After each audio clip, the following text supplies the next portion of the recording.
Hello, welcome to the Knitting with Cat Hair podcast. My name is Nikki. I am also known as Knitting with Cat Hair on Instagram and Cat Hair Knitting over on Ravelry.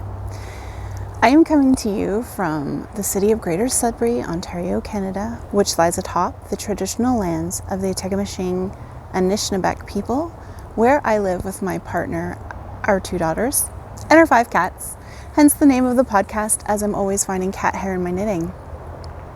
So, as always, a big warm welcome to new viewers and a big welcome back to all returning viewers. This is my mostly knitting podcast. However, sometimes I talk about some of the other crafts that I'm delving into, such as cross stitch, crochet, sewing, natural dyeing, etc. So today I have a little bit of crochet in addition to mostly knitting, and I'm going to touch on a little bit of spinning and a little bit of quilting as well. So hopefully that sounds interesting to you, and if so, grab yourself a nice drink and settle in with a work in progress. All right, so first off, there's a squeaky squirrel behind me. I'm sure you can hear him. Hopefully, I'm filming outside. Hopefully it's not too distracting for you with the ambient noises. I like to get out here when I can, when the weather cooperates, and right now we're in fall. And it's a little bit chilly. I don't know exactly what the temperature is, but I'd say it's in the single digits for sure, Celsius wise. But yeah, it's not too bad. And I'm wearing a wool sweater, of course. So first off, one admin thing, I am running a stranded Colourwork knit along over on Instagram. It started November 1st and it will run until the end of April, I believe.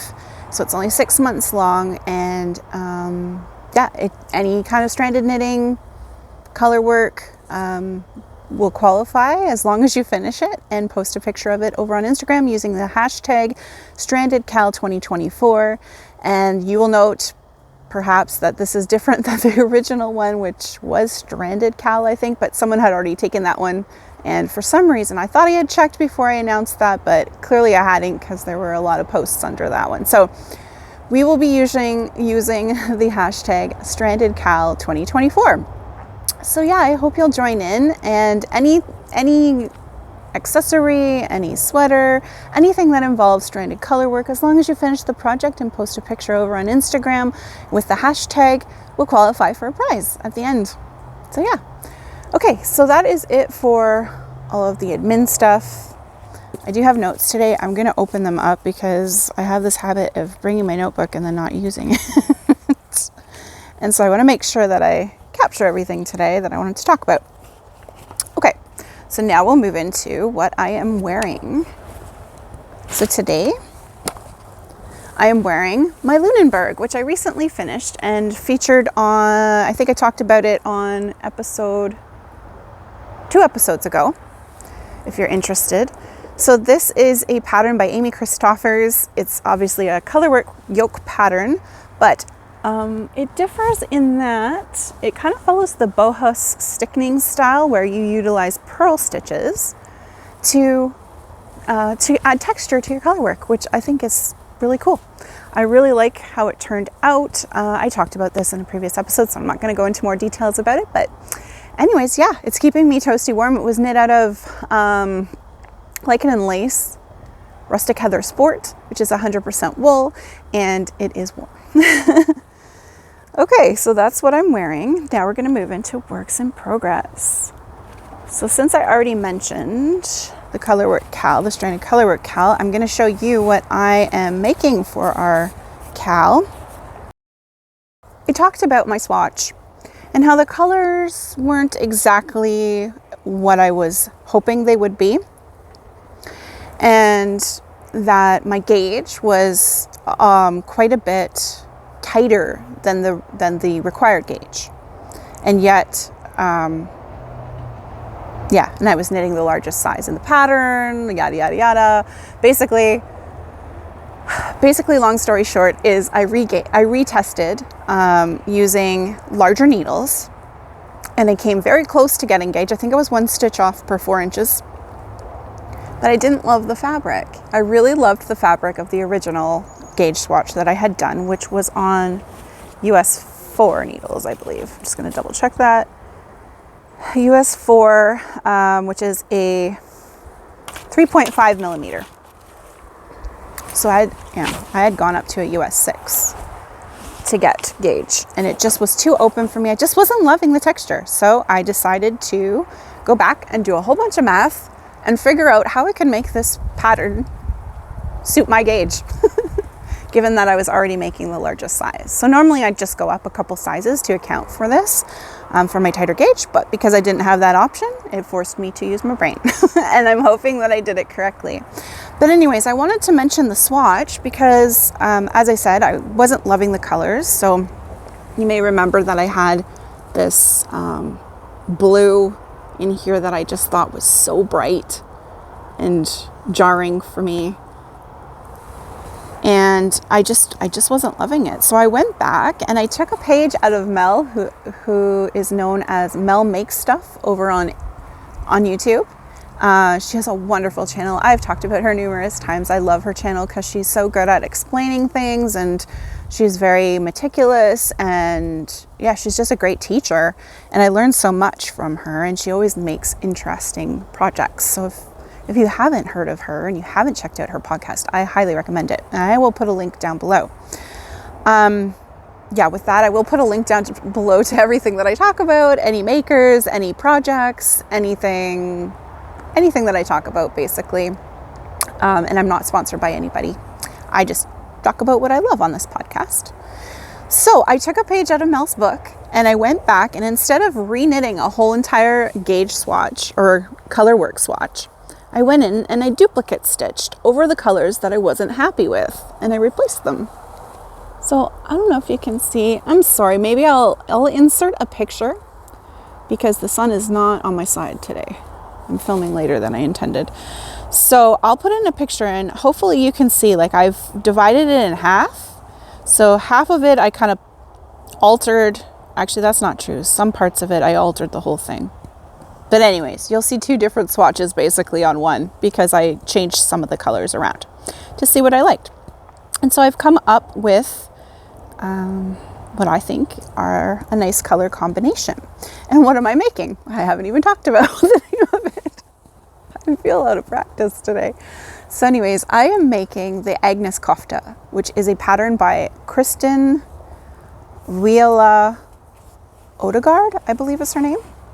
And it's found in a book called 1 Year with Wiola Cardigans, which is an ebook that is available in English. I think it's also available in the original language. It's escaping me right now. It might be Norwegian. I want to say Norwegian is the original one. So I'm using yarn from Ralma Final for all of the project. I talked about this in the last episode that I wasn't able to get some of the colors, actually it wasn't the colors, it was the type. So there's different Ralmas. So I'm using the Petite 2, which is their standard. I think it's a 4-ply. Maybe it's a 2-ply. Anyways, they have a Petite 5, and that was the one I was having difficulties finding. So I had to substitute with some of the Petite 2 colors. So if you're curious about the colors that I'm using, I have them all listed on my project page, which I will link, of course, down below. And I'm making the dark version. So in the ebook, there are 2 versions. So there's a light version, which is absolutely stunning as well, and there's a dark version, and I chose the darker version. So I'll show you what I have for progress. So it's knit top down in the round and then steeked afterwards. And it's all over Colourwork. I will have popped in a picture of the finished project so you can see what it looks like. And this is what I have so far. So I'm savoring the Colourwork. I'm really enjoying it.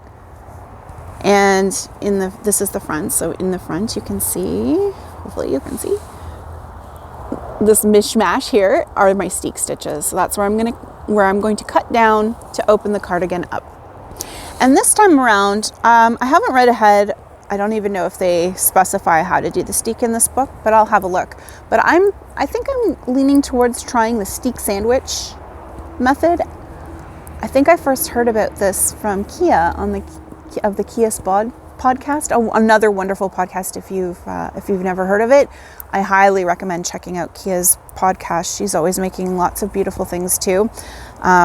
Yes, and I learned from her too. I think she does 2 episodes, one in English and one in Swedish, sorry, I believe.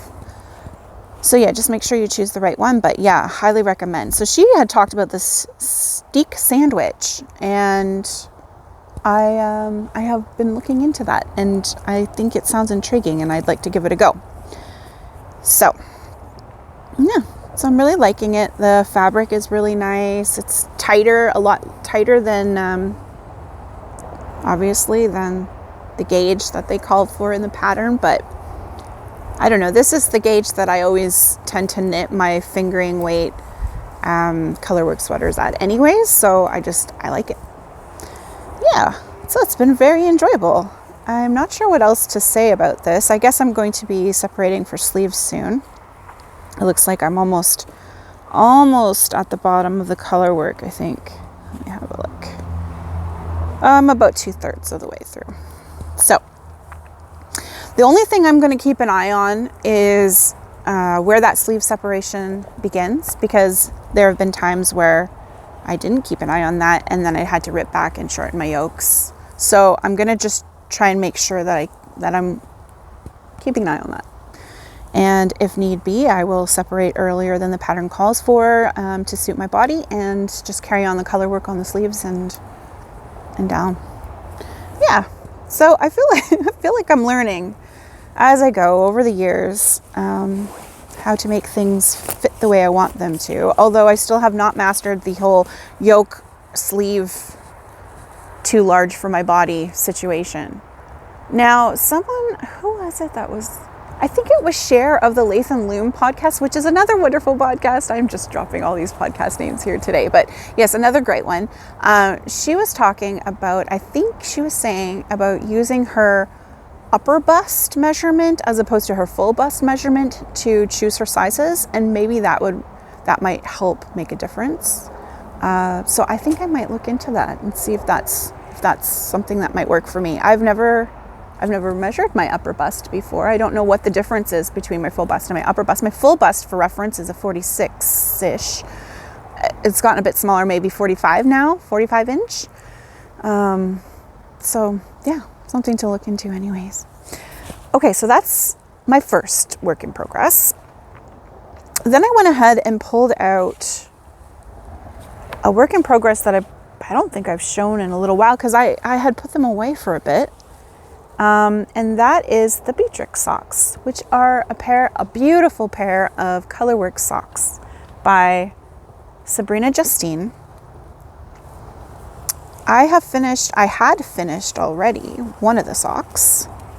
I've knit this pattern before out of the called for yarn, which was Garthenor Snowdonia Organic Sock, I believe it's called. It's 100% wool, it doesn't have any nylon in it, and I loved them. They're so beautiful. I still have them, and I've repaired them numerous times because they wore through so quickly. So I did decide to go back and reknit these using a different yarn. I'm using Filcolana Arvetta. Hopefully you can see, I know the sun is quite bright. The lovely Colourwork on here. So I finished the first sock, and then I had recently picked up and started working on the second one. So Filcolana Arvetta is I believe it's a superwash yarn. It is. I'm quite certain of it. And what a switch, because I haven't used superwash yarn for a little while. And all the other projects I have are 100% like untreated wool. So it was like such a difference when I picked these up. They're so smooth and like slippery. I'm just not used to it. So this is what I have for the second sock. I'm just finishing up the Colourwork at the top. And then I'll be working on, I believe, the heel flap and gusset, and then continuing on after that. So these are knit top down in the round, and I am using at this point, I was getting a little annoyed with my, like, not ladders, but the catching the floats. So there is some float catching that I've had to do in these, and I hate turning, how do you say that? When I do magic loop, when you have to catch floats across between the two needles, I find it's too tight. Like, I just can't seem to get that right. So I switched to small circulars, which I'm much slower on, because I have to be careful they don't hurt my hands. I've had bad experience in the past where I actually injured myself to the point where I couldn't knit. So I just have to take it slow, but it's turning out much nicer. And yeah, it's very enjoyable. So these are the two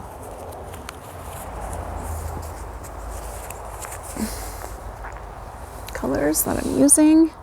I think this is called Sand, and this is called Deep Red. And there's such a pretty combination. I love red and like beige or brown together. I think they're so pretty. So I don't know if there's anything else to say. Yes. So I'm making the size 2. Normally when I knit my socks, I do a 64 stitch sock. This is larger than that. I can't remember how many stitches it is, but I found that the size 1, which was, I think, the 64 or 65 stitch, I've knit these before, like I said, and I did a bunch of trial and error, and it was too tight with my color work. So I have gone up a size in the pattern, and I've also, when I do my color work, I use a US 2.5, 3 millimeters to do the color work sections, and then I go down to my usual US 1, 2.25 millimeter for the non-color work, because my gauge changes significantly, obviously, between color work and non-color work, no matter how hard I try not to make things too tight. And I don't know, I don't feel like it's super tight, but yes, so that's what I have to do. Yeah, and I think that's it for that work in progress. Okay, next up we have, I feel like I'm just cruising through these.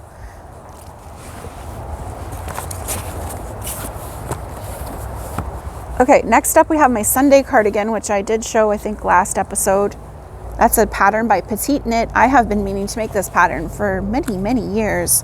And I've had the yarn in my stash for a couple years too, and I just finally cast it on because I wanted something on bigger needles. I wanted to be able to wear this project sooner than later as well, because it is very wintry. I'll have popped in a picture. So I'm knitting mine on this is what I have so far. I'm knitting with Let Lopey, one strand of Let Lopey by Istex, held together with 2 strands of Drops Kid Silk mohair, and it's creating this really, really squishy, floofy fabric that I just love. It's going to be so cozy in the winter to just throw on. I love it. I love it. So I talked about this last time, but yeah, the collar looks super long, so the ribbing here, but really you're going to go and fold it down and sew it down, I think, afterwards at the end. So it's really only going to be half the size of that. And then it's got this lovely increasing ribbing. Yeah, so I'm enjoying it. I mean, it's a quick-ish knit, but I started getting obsessed with color work, and then I put this one down. This is what happens. I was so good before I moved, wasn't I? I had so many projects finished because I just couldn't find anything, so I had to work on what I could find, and I couldn't find certain supplies and stuff like that, so I wasn't casting on new things, so it was really great. And then now that I'm actually a little bit organized in our new house, now I'm casting on everything, it seems, and I want to do everything. And it's not just knitting, I just want to do everything. So yes, I think I'm knitting the largest size in the Sunday cardigan. I'm using a US 10, which is 6mm for the ribbing, and a US 10.5, which is 6.5mm for the rest of the cardigan. And I think I'm knitting the largest size. Did I say that? I might have just said that. This one, the Sunday cardigan and the Agnes Kofta that I mentioned earlier are not size inclusive. Just a heads up, I meant to say that, because I think it only goes up to like an extra large or extra large. Like there's just not a huge range of sizes. So just be wary if you're thinking of knitting either of those. Okay. So now we're going to move into my last work in progress, which is actually a crochet project, and it's more of a necessity item. So, I didn't show my bag here. Housed in this beautiful bag. This is a bag that my mom brought me back when she was over in Ecuador. And it's nice and big, and I use it for bigger projects. So housed in here is my, what's it called? Ocean Time Mandala rug. I'll pop in a picture of the finished rug so you can see what it looks like. And this is my version. Whoa! So I'm obviously not done yet. There's still a couple more bands that need to be put on here. And unlike the original version, I'm using 3 colors instead of 4. This is all from Stash. I'm so proud of myself. I didn't have to buy any yarn for this. This is all cotton by Bernat, I think handicrafter cotton that I had in, like I said, in my stash. I had this giant white ball. I don't know how many grams it is. Do I have the label? Anyways, this is it so far. Like, I've already used like a ton of it. It's huge. So, yeah. So I think I had bought it a little while ago when I was intending to make a bunch of dish towels, because I found that this cotton, although it's difficult to work with, I don't find it the most pleasurable to work with, to knit or crochet with it. It does hold up so well. So I made a dish towel. It has to be like 5 years ago, maybe now, 4 or 5 years ago. And it is holding up beautifully, absolutely beautifully. So we needed a little mat or a little rug for both of our doors. Actually, we have a door that goes out our back, like onto our little onto our porch, a sliding glass door. So I wanted something for there, and then I also want something for the front door. So this is what I'm making for the kitchen. So our kitchen has the sliding glass door that leads to the backyard. And I thought my dish towel that I made like 4 years ago or whatever was this tealy color, this white, and then a gray. So I'm going to do the same colors for this. And that should probably use up all that I have in my stash that's left. It takes up a lot of yarn using crocheting. And this is a special crochet technique that I've never done before. It's called Mosaic crochet. So here's what the back looks like. It just looks like stripes. So what you're doing is basically you are crocheting one round around the normal way, like clockwise or whatever, and then you're coming back and you're crocheting on the back side all the way back around in the same color. And then on the next round you do the same thing, but you alternate colors. And you leave these gaps. So you're chaining, if you know anything about crochet, when you chain and leave a gap, like, I'm not a crochet expert here, so I don't know if I'm explaining this properly, but basically you're leaving gaps, and I can probably show you here on the back. So see here, there's a big gap there. And so what you're doing is when you're crocheting with the other color, you're going in front of that gap, and that gives you the space to catch I don't know how to explain it. I think maybe you need to look the technique up, because I feel like I'm not doing a great job here at all. But basically, like, okay, you can see what it looked like originally was like this, white all the way around. And now that I'm on the teal, I'm going in and going in front of the white. So like in front of here, and crocheting in front of it. And so it breaks it up and creates these different shapes. And that's how you how you do the whole thing. So it's a really interesting technique. I can't say that I'm loving it, and I don't know if it's the yarn. I mean, the yarn, like I said, is hard to work with. I know from experience I didn't enjoy it the first time, but it's worth it because it does hold up. But I think I'm fine doing the crochet around the regular way, but when you come back and do it on the wrong side, in the past when I've crocheted on the wrong side, I've just crocheted normally. But this way has you entering your hook from the back side to the front. So you're physically like, you're basically crocheting backwards, and it's hard on my hands. Like it's hard. Anyways, so it's a labor of love. And I was going to make one of these for our front door, and now I'm really debating whether or not I want to go through with a second one of these. We'll see how much I love the finished product. And I'll be using a different yarn, so that would make it easier. I'll be using a different cotton. I think it's the Lion brand 24/7 cotton, which is a lot softer. It's a I don't know if it's a Pima cotton, but it's definitely a lot softer than this Handicrafter cotton. But then again, I don't know if that's going to hold up as well for a rug either. At our old house, I had made a couple crochet. I always crochet them because it's so much faster. I crocheted a bunch of marled rugs, and out of just like leftover acrylic yarns that I had in my stash, I didn't really care about the colors. I just kind of, threw it together because we needed it. It was the middle of winter, and our rug had like just given out on us, and we needed a new one right away. So I did that, and it's acrylic, so it doesn't absorb any water, and it was not great. It was good because you could throw it in the washing machine, but it just wasn't doing the job. So I'm hoping this cotton will be a lot better, and you can just throw it in the washing machine. So yes, that is my last work in progress.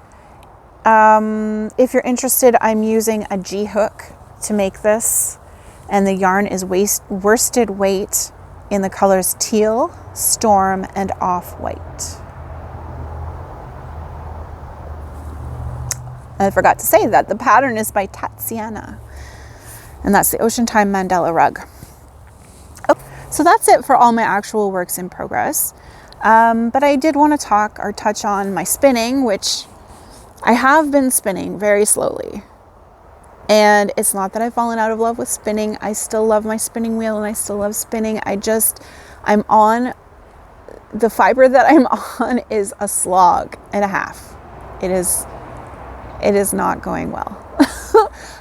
So the fiber I have, for those of you who are new, I have a breed study. So I'm going through and I'm spinning up my small, I think they're like 100 grams each, different breed of sheep.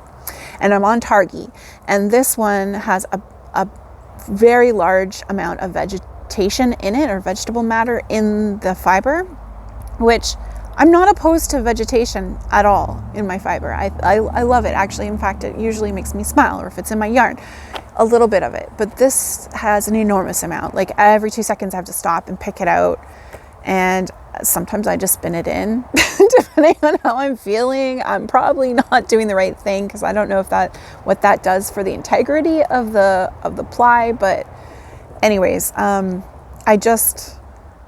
there's that. And then I don't know, it's clumpy or something. It's almost like it needed to be brushed better, or I'm not sure what it is. There's like little clumps, and I found this with the what was the other one I was spinning? I was doing one on a spindle, and I had the same problem with it, where there's little clumps in it. It just wasn't.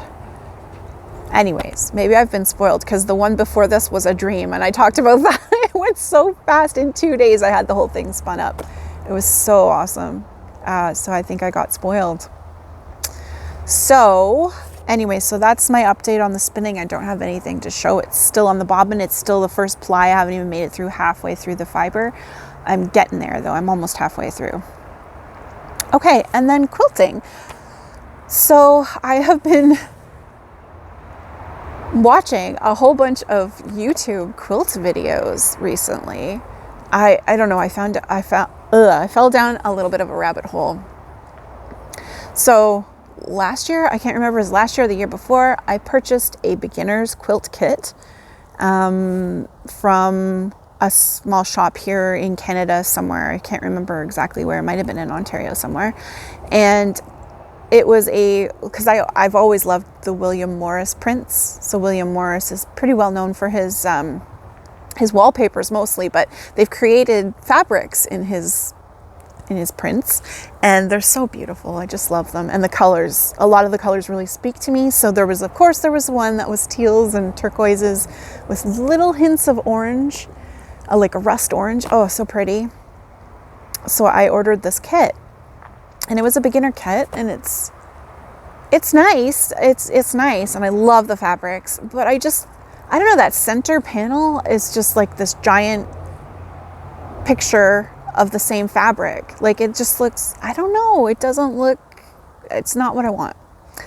So I was talking to my mom, and she and I are very similar in this way, that we just like, we don't do things simple. Like, we can't just start with a basic thing. Like, it's always got to be something that we love the look of, and then it usually ends up being a little bit of a challenge because we don't necessarily maybe have all those skills yet. But anyways, so I was talking to her about, options and whatever, and I don't want these fabrics to go to waste, that's for sure. And so I think I decided I might do a hexie quilt, one of those English paper piecing quilts.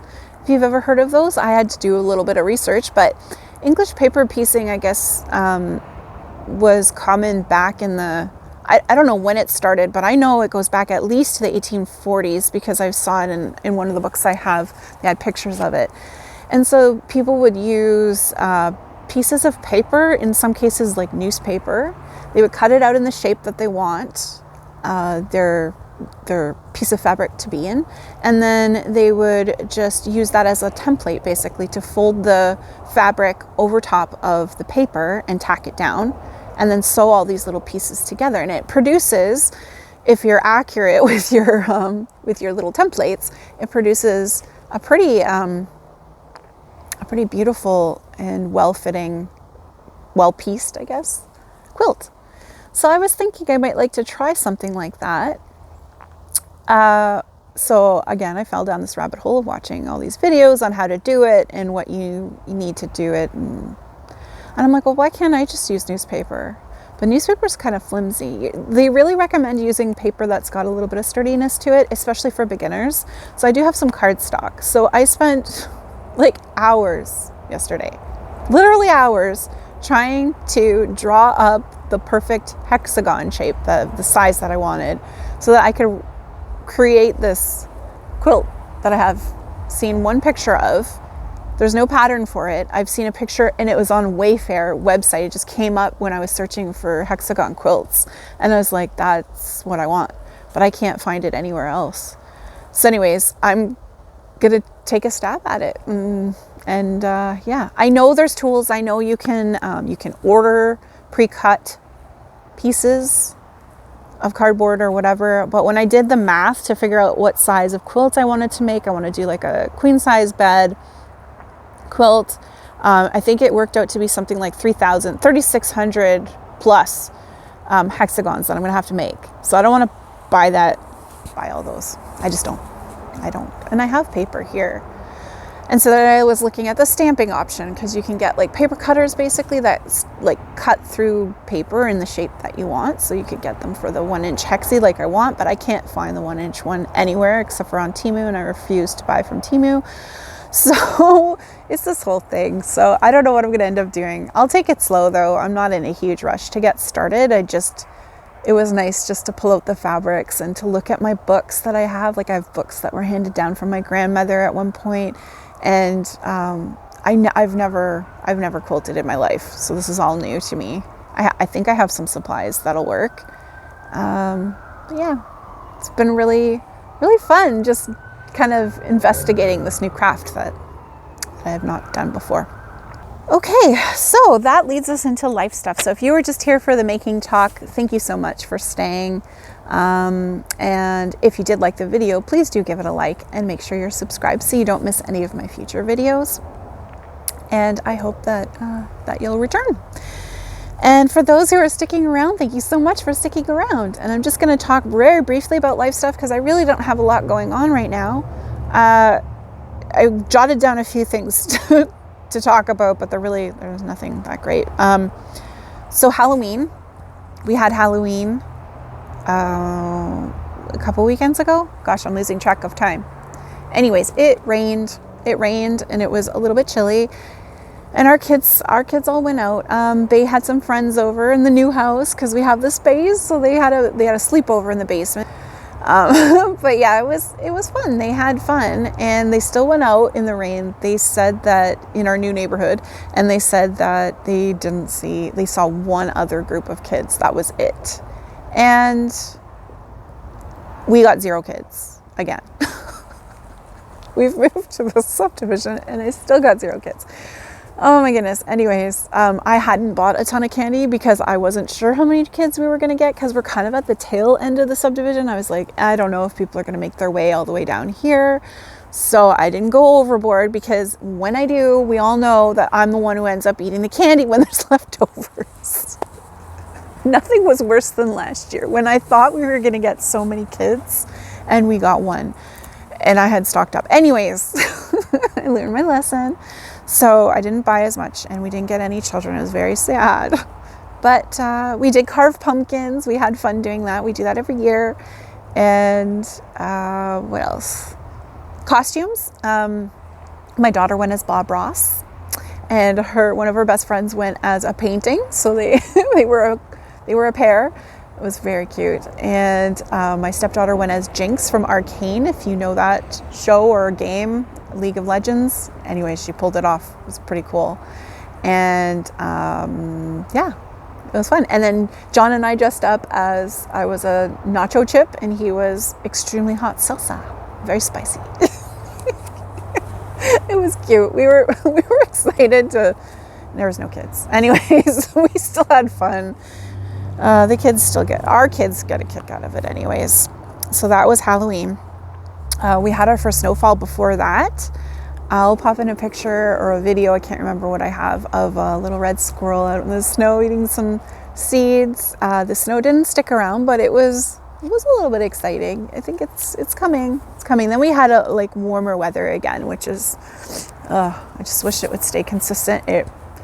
I've talked about this before. I have major sinus issues or something. The doctor's still trying to figure out what's going on with me. But basically when there's huge temperature fluctuations, it really wreaks havoc on my head. So I just want it to stay consistent. I'm fine with cold. Just stay cold, So that's that. We also had bears again. Totally my fault. This time I left my bird feeder out overnight, which I know better. Stupid. I felt like an idiot. And so we had, I think it was a mom and at least one baby. I didn't see all of them. So the story is, I left my bird feeder out. It was just starting to get dark. John went outside. It was under our little gazebo. We have a little gazebo on our deck. Turns around and there's a bear on our deck, he could reach out and grab him kind of thing. What, right there. And he's like, okay. He backs along. He said he was totally calm, wasn't scared at all. I was like, okay, I'm not afraid of bears, but I also know they're a wild animal and I don't want to get within swiping range of their claws. I just don't. You don't want to startle a bear. Anyways, he said the bear wasn't afraid of him at all. He knew it was there and he was just going for the feeder, just eating some seeds. So then, of course, we're all huddled around the patio door looking out, trying to see what's going on. We can hear them talking to each other, I guess. They were groaning and growling at each other. Not growling aggressively, just it was like they were talking to each other. Anyways, they were making all these sounds. It was cute. But they weren't afraid of us this time, which is not cute because, as I said in my previous video, when we saw them last time, they just took off like a shot. This time, I could not get that bear off of our deck. I couldn't. He wouldn't move. They would not go. I was banging on the glass. I was yelling, "Hey, bear!" All the things you're supposed to do. No. just stuck around. He was just too interested in the food. I guess maybe there comes a time right before they're ready to hibernate where they just don't give a damn. So they are willing to take risks, and it sucks because it puts them in danger themselves, right? Like I obviously we're not gonna ever harm a bear, but you don't know what people are like. You don't know. Maybe neighbors don't want them on their property, and you can kill a bear. So if it's destructive, if it's destroying your property, and that's the last thing I want. So anyways, got to be better. Have not left my bird feeders out since. Although I don't know if the bears are hibernating now. I'm not sure if it's cold enough. Don't know exactly when that happens. So I think we might be good for now, but not taking any chances. So that's that. I'll have popped in my super fuzzy, crappy Loch Ness monster type pictures of the bears that I was able to get while this was going on. And then lastly, it's not even that big a deal, but it is, I guess it kind of is to me. John bought our family a treadmill, because we have the space, yay! So we have a treadmill in our basement now, and I've been using it, trying to do it every single day, even if it's just a little walk. But I'm really trying to work up, and I'm saying this to you guys so I can be accountable if and when it doesn't happen. But I'm trying to work up to do the 5K. Like, I think it's got like a couch to 5K kind of program on it. So I've done 2 weeks now. I'm on the 3rd week. But I'll tell you, the 2nd week was hard. It was really hard. So I don't know how the 3rd week is going to go for me. I've never been very athletic or very active that way. So it's new for me, but I really want to change things around a little bit. So I'm enjoying it. And every second day I do that. And then in between, I just do a little walk. And I find putting on a video or a YouTube video of some sort really distracts me. And I don't even notice the time flies by. So yeah, that's it. I think that's it for now. And yeah, I always forget to ask you guys, what are you working on? Please do share with me in the comments down below. Let me know what you're working on, or if you're planning on joining the Stranded Cal. Let me know what projects you're contemplating. You know, I love good color work, so I love to check out all the projects. Anyways, I'm going to leave it there, and I hope that you have a wonderful next 3 weeks, and it's filled with lots and lots of making. Happy making.